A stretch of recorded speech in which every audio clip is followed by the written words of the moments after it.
Вода, соль, масло, тесто замесил, день радостью наполнен и искусством. Сегодня приготовить я решил с тунцом и луком чебуреки вкусно.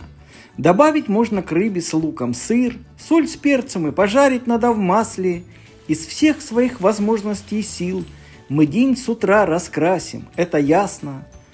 Тунец полезен даже для собак, но чебуреки можно только людям. С канарским ромом, с пивом, просто так мы есть и наслаждаться вкусом будем. На острове, где лето круглый год и океан волною бьет о скалы, сливается с водою небосвод, вдруг понимаешь, счастье скрыто в малом. Мы ищем радость в жизни без конца, на светлой стороне с любимым другом. Мой Йорк Мартын кусочек съел тунца, и день опять завертится по кругу. Вкусно?